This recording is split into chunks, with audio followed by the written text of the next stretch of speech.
Hello, everybody. Dr. Dan Cartalicchio. I am your co-host today for the Destination Health podcast. We have a very special guest. I am very excited. Jen Garrett is with us. We're going to get right into it. Jen, welcome to our podcast. How are you today? Thank you so much, Dan. It's a pleasure to be on. I'm doing great. Excellent. So let me go over a brief bio for Jen, although I can probably read for a half an hour and, superstar. That's what Jen is. Ready? Jen Garrett, internationally recognized leadership coach, author of the book, Move the Ball. Army lawyer, thank you very much for your service. Former Fortune 100 corporate executive who has a passion for helping and inspiring others, pushing boundaries and driving individuals and organizations out of their comfort zone. Jen, high performance strategist, an expert by teaching individuals how to cross the goal line. We talk about football today by using principles from American football and her Move the Ball framework. Jen has 7 degrees. She did all of this on her own. She was a teenage single parent, Bachelor of Science, Electrical Engineering, Biomedical Engineering, M.B.A, Master of Arts in Communication and Leadership Studies, Juris Doctor, an attorney, Master of Laws, Business Transactions, LL.M in Taxation. Jen, truly a Renaissance woman. Welcome to the show. Excited to have you on. So let's talk. Let's get right into it. How does football and sports teach us life lessons in business? I have a son who's 12, and I try to do this all the time. He plays hockey. So how do you do this? Yeah, I mean, there's so many parallels between sports and life, team sports, especially, but all sports. And so football is one that I gravitated to as a kid, and it's one that is a faster paced sport. So it's exciting just because of the dynamic, but there's so many different lessons from being a competitive athlete. Not just the teamwork, but being the competitive athlete teaches you on how to be successful, not only in business, because so many people that have played professionally or coach like to talk about how sports apply to business, but it applies to all aspects of our life. And I'm looking forward to getting into some more of that in our discussion today.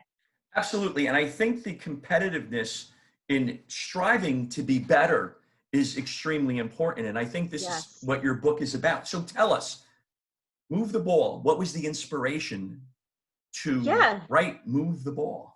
Great question. So I've always had a passion for writing ever since I was a kid, and I'd always wanted to write a book. And over the years, I had thought about different topics, but all kind of in a motivational type of a genre.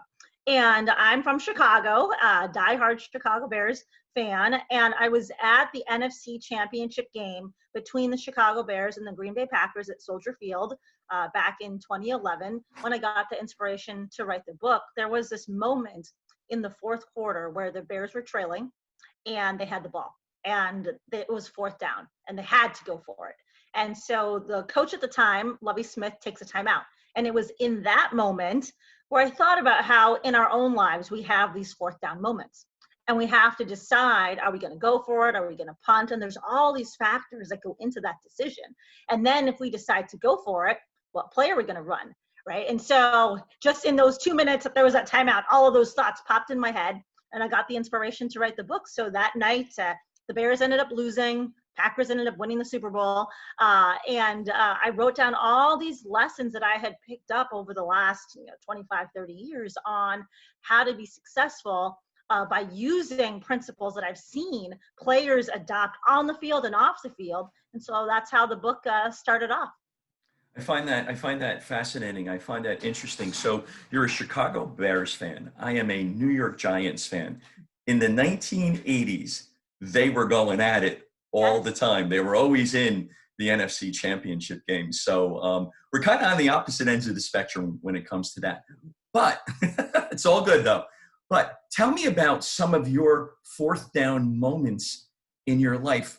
I mean, I'm reading your bio here. Teenage single parent, you did 7 degrees all on your own, raising 5 children. I mean, what are some of your fourth down moments in your life? Yeah, I'll start with the most recent one, which I'll say is the biggest fourth down moment, which was the decision to leave my corporate job behind and be an entrepreneur. So, as a single parent, as the sole breadwinner of the family, making that decision to give up your guaranteed income stream is kind of a big deal. It's a big deal for anybody, but it's an even bigger deal for someone that is raising their family on their own. And so, for me, it came down to how important of this was this goal to do, what confidence I had in myself. I think confidence is very important, and really just knowing that you can figure out anything if you put your mind to it, and then you're committed. And so that was the biggest fourth down moment. And what prompted that was my dad passed away 4 years ago, and I was in the corporate space. I loved being in the corporate world. It was not unfulfilling. I loved it. It was great. I was climbing the corporate ladder, had accelerated in my career very early on, and I was always working, and I was okay with that. And then my dad passed away, and very unexpectedly, which really kind of did a number on me and caused me to pause and reflect. And what happened was my dad was 78. He took a lot of pain meds. He was in decent health, not great health, not poor health. He took a lot of naps because of these medications. And so this one morning, he told my mom he was feeling great. He was going to lie down and take a nap, not uncommon. An hour later, my mom's cooking in the kitchen. His phone rings. He doesn't answer. She goes to check on him, and he had passed away. And so it was just like that. So my mom calls me, lets me know. Oh, well, she calls me. I'm sitting at my table working. I see the phone ring. I look at it. It's my mom calling. I talk to her all the time. So I'm like, you know what? I'll call her back later. I'm too busy right now.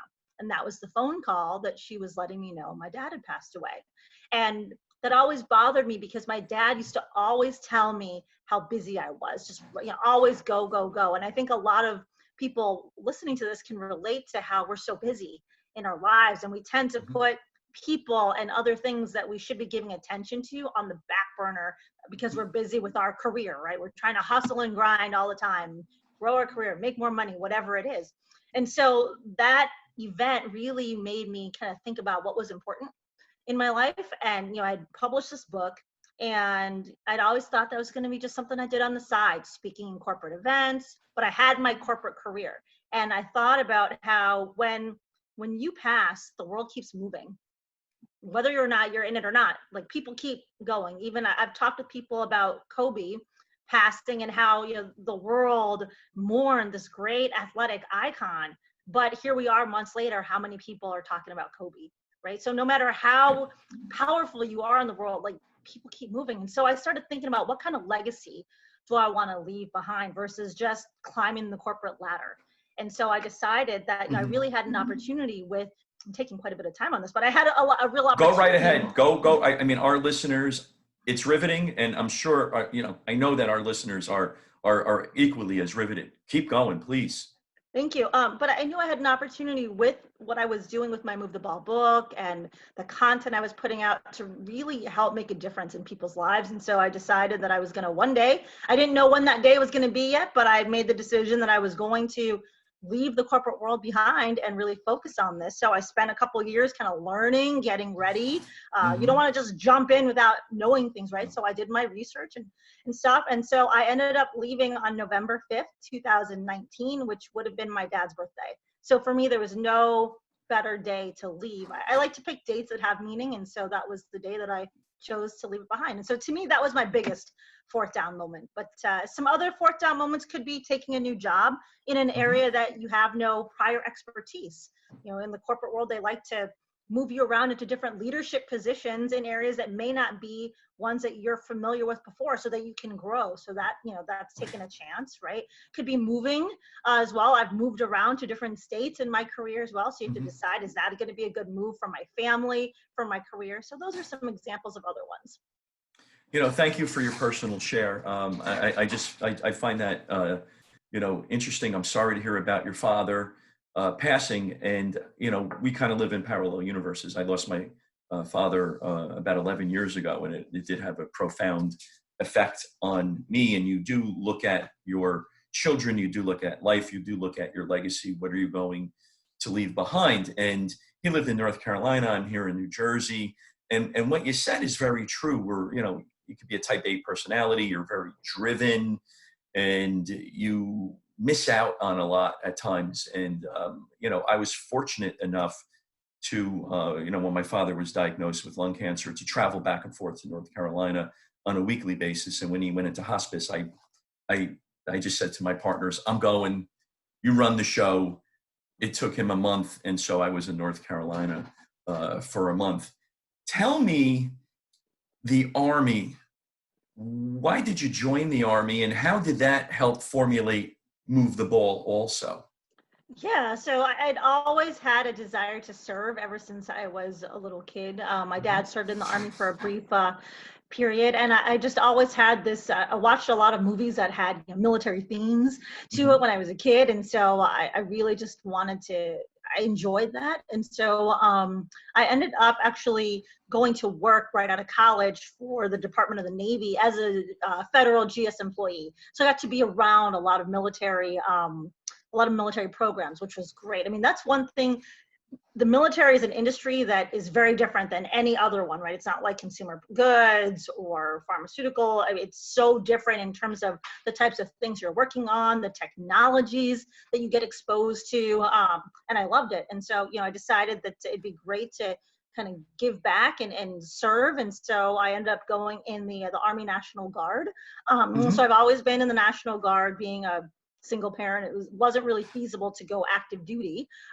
So, I joined 8 years ago in the Mhm. Michigan Army National Guard in a JAG capacity. So I'm a military lawyer, and it's been great. I mean, the people that you get to work with, the bonds that you form. I was talking with Mhm. someone the other day about how military bonds are very similar to professional athletic bonds. You come together to achieve a goal. In sports, it's winning games, right? In the military, it's to accomplish the mission. But it doesn't matter where you came from, what your background is. Nobody cares about that stuff. It's all about, hey, we're in this together. They appreciate that diversity immediately, and then they figure out, how do we, quote unquote, move the ball, right, to be Mhm. able to be successful. And so having that military experience is just, it aligns very well with a lot of the concepts that I talk about in the book. You have to have a team. I don't care what goal it is. I don't care how successful you are. You didn't do it by yourself. And if you think you did, then you're really kidding yourself. I mean, no matter what you've done in life, there are people that have helped you, whether it's, just championship, right? Supporting you from a, positivity standpoint. There's other people that may have opened doors or actually taken a more Right. active role, but you haven't done it all by yourself. I totally agree with that. I never played professional sports. I played D1 sports, and you do form very special bonds with those individuals from high school and into college, and they're lifetime friends, because you kind of, Yes. and it's the metaphor. If you're playing football or you're playing baseball, you go to war with them. You want to win a game, and you want to be the best. You want to move the ball. You want to score Right. that touchdown, and there's always that special bond. And now, as an entrepreneur, you have that special bond also with, if you have partners or your staff, because you're also, quote, in war, unquote, because you have to make this work. And how is it being an entrepreneur for you? I've read some of your information, which is great. So you've been doing this for about 9 to 10 months, being an Yes. entrepreneur. How is Yep. it going? It's been an interesting ride, especially during the year of COVID. And so, when I made that decision and I faced that fourth down moment back in November, nobody knew what was coming in 2020, Mhm. right? So, I had this plan, and what I've learned on this journey is, no matter how much experience you think you have, I worked in Fortune 50 companies, Mhm. executive roles, have 7 degrees. I'm a lawyer, I have an MBA. I'm like, my goodness, I know what to do here. So you have this plan, and it never goes as planned. Like, I don't care what entrepreneur you talk to, they all have that same story. I had a plan and it didn't work out that way, and I had to pivot. And it's interesting because I would hear of other people's stories, Right. and I used to think, well, I'm going to be different because I have all this experience. I know what to do. Nope, it's all the same. I mean, there are things that are going to happen outside of your control, and so you really have to be adaptable and ready to pivot. And so those first couple months, I was going down one path. I was focused on doing corporate workshops, training events, seminars. Then COVID hit, and businesses were no longer hiring for those types of services. So I had to focus my business in a different area. So I work a lot one-on-one with people, coaching programs, helping people position themselves for advancement in their career, whether they're a job seeker, whether they're looking to just advance to that next level. But that's how I pivoted. And it took a little while to figure out, okay, what am I going to do now that this, primary market space that I was serving was no longer there? But that's what any good business does, is they look at, what are the trends, so to speak, in the marketplace, and how do they need to adjust to serve those needs. So that's what I did. But I mean, it wasn't an easy journey by any means. Lots of quote unquote little failures along the way. Try something, it doesn't work. Okay, let's try something else. But now that I'm, a little bit over 9 months into it, looking back, it's like, wow, this has been an interesting journey. I've learned so much. I've grown so much from it. But you have to go through those pain points. Like, no matter who you are, if you're going on the entrepreneurial path, they will happen. And so you just have to be ready to, like I said, adapt. And I think the other thing too, you have to have that belief in yourself that you can get through all of this. I mean, COVID was, not something that was planned by any means. No one could have foreseen this coming. I had friends that were like, hey, Jen, this was really bad timing for you to quit your job, and have this happen. And I was like, well, thank you. Thanks so much for that. I'm like, thanks for the support. Right. And then they meant well, right, with saying that. But for me, I looked at it as like, this is no different than any other obstacle that we have to try to tackle. And so for me, I was like, I'm not going to let this be the end of my business. I didn't leave my job to, just see it fail. So I'm like, I'm going to tackle this, and I'm going to have a great story on the other side. I love that. Great story on the other side. And as soon as you started to talk, I wrote down the word pivot, because as an entrepreneur, you must pivot all the time, and you have a plan, and that plan just moves. It's just like in the game of life or in the game of football, right? Mm-hmm. San Francisco 49ers would actually, the first 10 to 12 plays were scripted before, they went, and no matter what they did, they tried to do that. But you have to pivot, because you never know what's going to happen. And those failures that you have as an entrepreneur, no matter what they are, good and bad, it just, you have to have that, and the belief in yourself. Yes. I remember listening to a former president, and it was during an economic boom in the United States. And he said, entrepreneurs, where they have belief in themselves, they have all of that confidence, so that they can create something out of nothing. And I've been doing this now for, I've been practiced for over 30 years. And I will tell you, it's not that it gets easier, but the confidence that you have with each life's curveball, you're able to hit the ball more, because, you go through, Hurricane Sandy here in the Northeast, you go through 2008, you go through the .com, and it's a situation where you become more seasoned with it. Yes. And you have a process.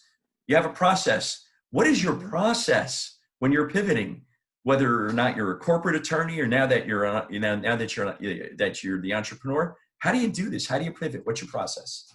Yeah. So I think first and foremost, it's to keep your emotions in check. So, I mean, when things don't go as planned, look, as humans, we are emotional creatures at times, some more emotional than others, but we experience feelings and unpleasant feelings sometimes, and that's okay, but you can't let those overcome you, right? So process through whatever feelings you have, anger, sadness, whatever it is, and then figure out, okay, where am I going to go now?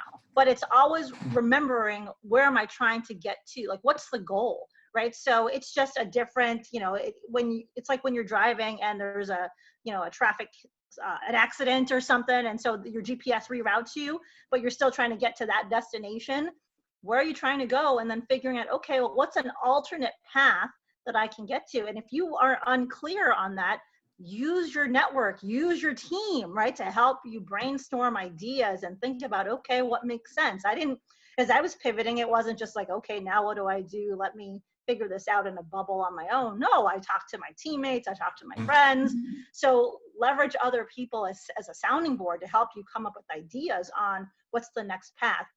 The other thing I think is important, and I'll tie it to sports, is when I talk with a lot of professional athletes, they talk about when it's game day, it's about focusing on the next play, right? So whatever happened in that last play, good or bad, you got to move on and you got to focus on the next play and what you're going to do next. So I think that's when you're pivoting, this is the next play, right? So what's next? And being committed to that play, and how are you going to execute that play in a manner that's going to hopefully get you the outcome that you want. So I'd say, those are the things. And then trusting the process. You have to trust the process. And just like I mentioned with COVID and me trying to navigate through it, I trusted that I was going to, in my ability, I had the confidence that I was going to get through it. And I knew that whatever happened on the other side, everything was going to be okay. So when you believe in that and you don't get caught up in this day-to-day stuff, then it's easier to pivot and to keep going. Right. You have that growth mindset instead of more of a fixed mindset, and that growth mindset permits you to move forward. And my wife had said to me last week, she goes, "You're a dreamer, and you dream a lot." And I said, "You know what? I'm thinking about it. And as an entrepreneur, you are a dreamer, and you hit upon something very important. Situations in your life, they're good, they're bad. You want to find lessons because you want that growth, right?" Mm-hmm. Talk about that a little bit. Yeah, so I'm a firm believer that everything that happens in our lives is supposed to happen that way, good or bad. And so it's really about learning from all of them, and especially the bad ones. Those are the ones that teach us the most. So once you can process through those negative feelings around it and really take a step back and say, okay, this happened, I'm not happy about it, but I'm not going to waste any more time and energy being in negativity around it. I'm going to figure out, how can I use this experience to help me to become better? We talked about continual improvement earlier, right? In that competitive athlete mentality. So how can I use this experience to teach me lessons that are going to help me? That takes discipline to do, because it's easier just to play the victim, right? And be like, woe is me, this happened, and just want to cry to everybody or vent, and not focus on the growth mindset part of it, which is, this is an experience that happens, so I'm going to accept it. And I think that's important too. Acceptance of whatever happens is important. Acceptance doesn't mean you agree with it, that you like it, that you even understand it. But what acceptance means is that you have come to terms with, this has happened, and now it's time for me to move on. So I can't change what happened. Let me learn from it. Yeah, I think that is, for our listeners, this is important information, because you learn more from your life's failures, and you have to have that growth mindset to move forward, because if not, life will have a tendency to beat you down, and you need to push forward, and you need to move forward. And if you look at, Jen's life, raising 5 children, a teenage parent, I mean, that must have been extremely difficult, but you had the mindset where I wanted this to be, I wanted my life to be successful. I want, you want to teach your children this also. I mean, that's part of what's going on. Can you comment about that? You have 5 children, right? Yes. Yeah. And it's not just about mindset too. It's about having the right team around you to help you. So that's correct. I had a great parents. My mom's still alive. My dad has passed. I mean, they were very instrumental in helping me to go to school. They watched my kids when I was in class at night. So you need to have people in your life that are going to help you as well.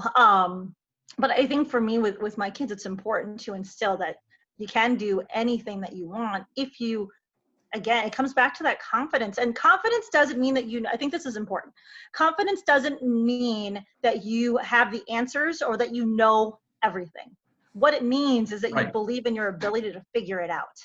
And I love that. Yes. I love that. I love that. It's not that you have all the answers, because when you're an entrepreneur, I'm sorry for interrupting you, but this is something that I discuss, with my son. You don't have to have all the answers, but you want the confidence to pivot and change and look for those answers. Exactly. Yes. And what I found too is people that have a high level of confidence, they ask a lot of questions. They tap Hmm. into people that do know the answers, right? So it's not just about you knowing everything. I mean, I have 7 degrees, but I'm not an expert at a lot of things. I mean, I know some things, right? But there are people in this world that know so much more in different domains. So bring those people onto your team and figure out, how can you leverage their skill set and their expertise to help Hmm. you get the answers, get the information that you need so that you can continue to make progress and move the ball.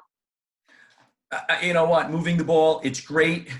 It's being inquisitive when you're an entrepreneur. You want to ask the questions and you want to have those answers because you do want to move the ball. And that skill set in being growth minded and having a team around you so that you can move the ball and you want to know, and the realization is important that you don't know everything. You have to Mm-hmm. come to that. That's Yeah. an important point. You have to realize you're not perfect, and you're not going to Mm-hmm. realize that that every play in life or on the field is going to work out. And you realize that if you come to that and you're honest with yourself, you'll be able to move the ball more. What do you think about that? I like that. Yes, no, I like that. Thank you for chiming in with that. So let me backtrack here. So you're into science, electrical engineer, biomedical Mm-hmm. engineer, Mm-hmm. right? Yes. And I am a biochemist, Mm-hmm. and so there was a point in my life where I'm looking at it and I'm saying I'm either going to the scientific professions, and there was always something in the back of my head. My father would say, "You could talk, lawyer, lawyer, lawyer, lawyer, Mm-hmm. lawyer." And what was that defining moment that you went from an EE to an attorney? What was that defining moment? I always find this Sure. fascinating.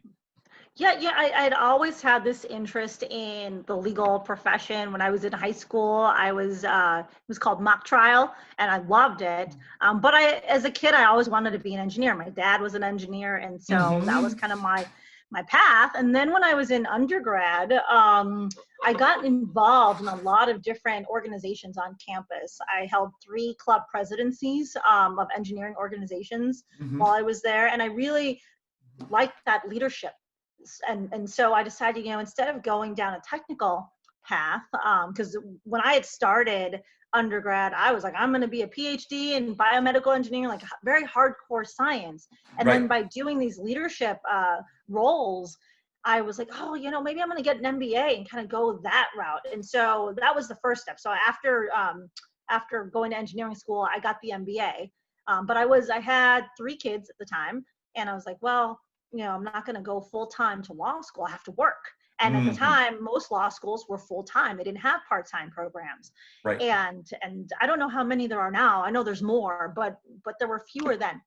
And so, and when I was in MBA school, I had a professor who was an attorney, and I mentioned that, hey, I'm interested in going to law school. And he's like, well, if you're not going to go work in a law firm, then maybe you don't want to do it because it's very expensive to go to law school.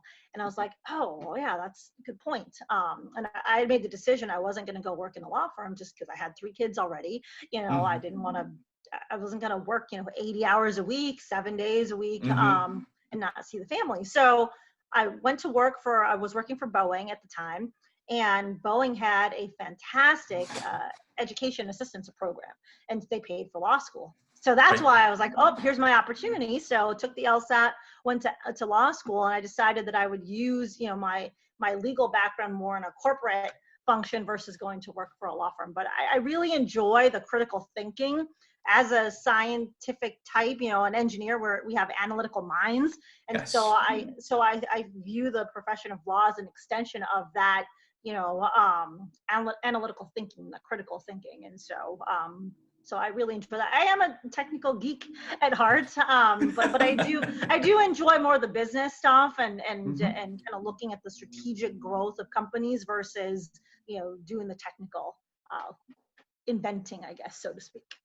And I agree with you. Again, we must be living in somewhat parallel universes because as being, a scientist, you like to think critically. In college, I was president of this, president of that, involved in the student government, and I enjoyed being on the debate team in high school and in college and so forth. So, that was always very, very exciting to me.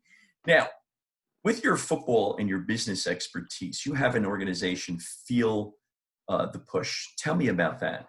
Yes. So when I came up with the name, I thought, oh, this is a great name. And then as time went on, I'm like, oh, well, maybe people don't understand what it means. So Feel the Push was all about pushing boundaries. So for me, I work with organizations, not as much now during COVID, but I used to work with organizations doing corporate workshops, looking at how we can push the boundary. How can we, again, driving that critical thinking, those discussions to really look at how could you grow in ways that maybe you weren't thinking about before. How do you differentiate yourself from your competition? So now, working with individuals, same thing about pushing boundaries, getting people to think. I don't like to use the term out of the box, but I'll use it, to think creatively and figure out, what plans can I put in place that are more non-traditional, I'll say, to really achieve the objectives that I'm looking to do in my life. So that's kind of what I've been focused on working with people now to do. So you're coaching organizations and you coach individuals. Yes. Yep. In addition to, and you put together the goals and so forth and so on, and going from point A to point B. I think that's so important, especially during COVID, because a lot of people, a lot of organizations, are I don't know how I want to describe it. They're just not feeling good about themselves, and they need to, move the ball. Let's talk about the book. I've started reading the book, everybody. This is a fabulous book. I recommend this book to all my listeners. And tell me, first chapter. Let's go over the first chapter, just very briefly. Okay? And pregame show. Tell me, what does that mean? And what are you trying to communicate during a pregame show? Yeah, so the pregame show is really getting ready to execute, right? So it's getting ready mentally. How we've heard the phrase, how you show up matters, right? So it's waking up, fired up, ready to go, having that plan in place. Again, you're going to have to pivot down the road, but you got to have a plan to start. And so, what are the plays that you want to execute? And so the pregame show is all about the getting ready to be able to execute on game day, metaphorically, game day right in our lives, and being able to get across the goal line. So now I'm going to put you on the spot a little bit. Okay. So how do you get fired up? Each day, everybody has a little routine. I have a routine. How do you get yourself fired up? Well, first, it's staying connected to my why. So why did I leave my corporate job? Why did I go focus on this business, right? So it's staying connected to your purpose, I think, is one way that's going to keep you excited for each day. For me personally, in the morning, what I like to do is, so I think everyone should have some phrase or something they're going to tell themselves. They're going to get them mentally ready. So for me, it was every day I told myself that I was going to suit up, I was going to show up, and I was going to move the ball that day. So no matter what happens, like I was going to move the ball and I was ready. And that just kind of gets you, excited, or for me, got me excited to take on the day, no matter what was going to happen that day. It reminded me too that I'm in control of how good or bad the day ends up being in my mind. There are these external factors that are going to happen that we can't control. So you can't worry about those, right? No matter what happens, you still at the end of the day get to dictate, was today a good day? Because I was able to still take back the day if it started off bad and make it end on a good note. And so for me, just using that phrase kind of helps get me psyched up. But I think it's remaining connected to your purpose, even when you're going through the moments that are going to test you, because that's what's going to help you keep going. Right. You know what? When you have your why and you have your purpose, it definitely brings you through the darkest days. I remember, when I first decided to be an entrepreneur, I was reading some of the business books, and one of the themes was there's going to be those days where you're saying, why am I doing this? This is crazy. I'm a failure. And then within an hour, something goes right. Next thing you know, you're like, oh, wow, this is like the best thing in the world. Suit up, show up, and move the ball. I've listened to your podcast. I've listened to a couple of podcasts, and that's your mantra. I like this. I'm going to be incorporating this. And one of the things that I really love from the pregame show, having mad pride to move the ball forward, having pride in yourself, having pride in your family, having pride in who you are and in your purpose. So tell us about your podcast. Yeah, so my podcast is called Move the Ball, and it focuses on conversations with professional athletes, not just football. Most of the guests that have played sports are football players, but I've had baseball, hockey, I've had a UFC fighter on, and so we talk about, as well as entrepreneurs and successful business leaders, on how do you take that competitive athlete mentality, connect it to leadership, connect that to success, both in business and in life. Yeah, I think that's great. And I want to, are you with me? It's the next chapter. Yes. When I was reading this, I love this. You must play the entire game. Yes. Must play the entire game. You got to be committed to play that entire game, and you need a team to win. So when you're moving the ball, talk to us about playing that entire game, because you just can't stop in the middle of the day or in the middle of life and say, Right. It's done, it's over with 5 kids, 1 kid's entrepreneur, you owe $250,000, you have investors, right? You have to finish the game. Yes. Yeah. So there's a chapter that expands on that called Play the Full 60. And 60 is a metaphorical 60 for us, but in the football context, you've got 60 minutes of play, right? And so football teams play the full 60 if they want to win. And so, we've all seen these games where there's been these, fourth quarter comebacks or second half comebacks. I mean, talk about Super Bowl 51, for example, which was Patriots and the Atlanta Falcons. I think everybody who watched that game remembers that game, right? Patriots were down 21-3 in the first half. In the second half, things changed. They made some adjustments, so they pivoted their plan, and they ended up tying the game 28-28 at the end of regulation and overtime. About 5 minutes in, they ended up scoring the game-winning touchdown. And if they had given up and not played the full 60, that outcome would not have happened. There's a lot of other reasons why that happened, but you have to be committed to playing the entire game. And for us who are off the field, there's no magical 60 minutes. So really, what I say in that chapter is it's important to continue to keep playing until a couple of things have happened. One, you've crossed the goal line, so you've achieved it. So you keep going until you hit it.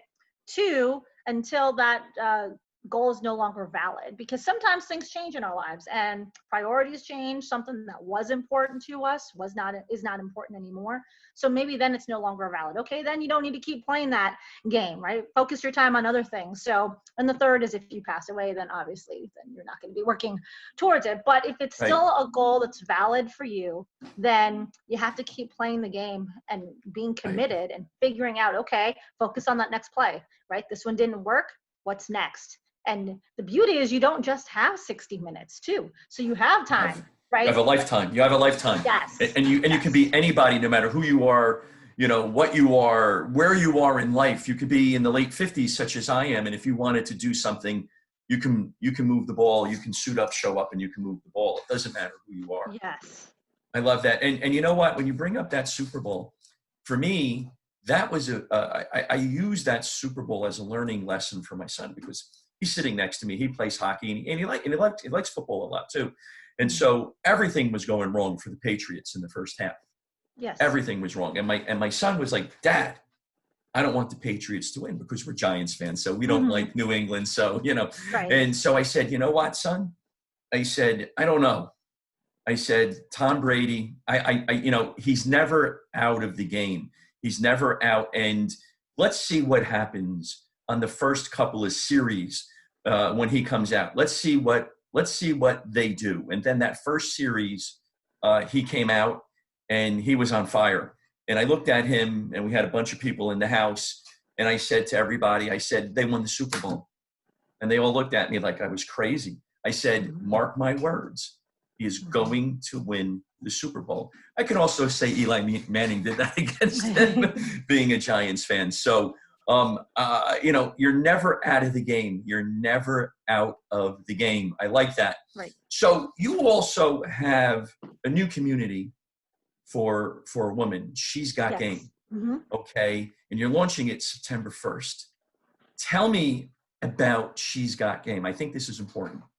Yeah, so the community She's Got Game is already out. It's a Facebook group. And the reason I created it was I really wanted, especially during this time, I wanted to create a group where women felt like they could connect and empower each other, support each other, and learn from each other. I think, in the times of COVID, we're supposed to stay home, right? Social distance to the extent that we can. And that's hard for some people because they're not able to have relationships with people like they want. And so I wanted to create a community where while we're all virtual, we're still staying connected. We do virtual networking sessions, we have webinars, and it's all free. It's really about just helping other people. And so it's on Facebook. If you search the Facebook groups, She's Got Game, but the URL is facebook.com/groups/power and impact. And the reason why it's power and impact is because I say that alone a woman has power, together we have impact. So it's really about, connecting people and helping one another, especially during this time. And there are people that are struggling that have commented about how they're looking for some help. There are people that, have just lost their jobs. And so we've been able to connect people in their area to, just yesterday, someone posted about how she had lost her job. She's in Jacksonville. And so I tagged a few ladies that I knew that were in the group in that area. I didn't personally know any of those women that I had tagged, but I had met them in one of our virtual networking sessions. So I tagged them, and so they're connecting, and hopefully they can help her find a great job quickly. But that's the power of the network, right? And so I wanted to bring women together because you find that there are women that like to help each other, and there are other women that are jealous and they don't like to see others' success, and that's not what I want, to see. And so if I can create a community to help bring women together, then that's what I'm looking to do. So the community was launched in July. And then on September 1st, I'm launching this online course called Optimize Your Life, which is geared towards women and looking at how can you really gain clarity in your life. This is a great time while we're going through COVID to figure out what's really important to us, like we talked about before. How can you tackle procrastination? How can you reduce the stress in your life? How can you get more sleep? We talk about how do you increase your productivity? We all have the same amount of time. So especially now when we're all being at home as much or so much with your kids and everything, you got to be even more productive and effective with your time. So there's some tips on how to do that. How to increase confidence. We talked about confidence earlier. Right. So that's another thing. So there's all these different modules in this Optimize Your Life course that I created that I'm really hoping will help people to be able to move the ball. Oh, this is fabulous, because what you've done is you've pivoted and you're helping people out, and you're helping them, move the ball in their lives. And I think this is great. I see that we're coming up on our hour, and it's been quick. I think I can go on for at least another 3 or 4 hours, Jen, to be honest with you. And what I'm going to suggest is that we do 15-minute segments on your book, and we'll go through some chapters if you'd like to do that. And I think that'll help people, suit up, show up, and move the ball. So we'll talk about that offline. Now, you have so many great products, avenues. Let's go with the book first. How can people purchase the book? Yeah, so the book, you can get it on barnesandnoble.com, amazon.com. It's a paperback. It's also ebook, and then there's an audio book version. So you can get it through, Apple, iTunes, or Audible as well. Yeah, here's the book. This is Move the Ball. It is a great book. I started reading this last night, and if it wasn't 12:30, because I had a lecture last night, I think I would have finished the book. But then I wouldn't be here today, I don't think, to do the podcast. And Optimize Your Life. How do individuals get in touch with you for September 1st for that? Yeah, so if you go to my website, jenniferagarrett.com, then there'll be some info. We're getting the website ready, powerandimpact.com as well. That's not up quite yet, but if you go to jenniferagarrett.com, we'll be putting information out there. I have a newsletter too where I put out motivational content, so you can always sign up for that. And of course, I'll be letting people know once the course is out through that newsletter. Excellent. And for She's Got Game, the Facebook group, one more time, how do individuals contact you with that? Yeah, it's facebook.com/groups/power and impact. I love that. This has been a great hour. I have one more question. Sure. What do you want to discuss that we haven't discussed, and what's important in your life? Oh, that's a great question. What have we discussed or what haven't we discussed? I'm asking you to move the ball. I threw you a curveball. You got to hit it. I'm looking forward to doing these discussions on the chapters because I think that'll be helpful for people. So I'd love to do Right. that with you. And then, what was the other part of your question? What's important to you right now? What's important to me is that every day that I'm living each day purposefully and intentionally and making sure that no day goes wasted, right? Each day, I do believe each day is a gift that we've been given. And so for me, I really want to make sure that I'm not saying I'm too busy to do things that are Mm-hmm. important, right? So because I am an entrepreneur and I work for myself, I do have that luxury of being able to control my whole schedule. Mm-hmm. But even if you don't, and let's say you have a corporate job, so you've got, the time that you're supposed to be at work, you've got all this other time outside Mm-hmm. of that. So what are you doing with that time? And are you being intentional? And as well as with your work time, I mean, you want to be intentional with the tasks you're working on and Mm-hmm. be productive. But I think that's an important thing for me. And I think it should be for all of us, is living with intentionality. I love that. I love that. That is a great way to bring this fabulous podcast to a conclusion. That was just great. All right. I recommend Jen's book. We're going to have all the show notes. We're going to have all the notes for our show, and so that you can contact her. Please start off with the book, get involved. Thank you very much for being on the podcast. You've inspired me. We always say on the podcast, I always end the podcast with, we like to motivate, we like to educate, and we like to inspire. We love to do that. And you have met all of those parameters and more. So thank you very much for being on the podcast. We'll talk offline about doing a weekly book chapter. I think this is a great idea. Jen, thank you very much for being on. Well, thank you so much, Dan. I appreciate you having me on today. Also, make sure you go to Jen's podcast. Listen to that. I've listened to several episodes thus far. Excellent. I'm going to listen to some more today. Subscribe to her podcast. Subscribe to ours, Suburban Wellness Group. Want to thank everybody for listening today, and we will talk to you soon. Take care now. Bye-bye.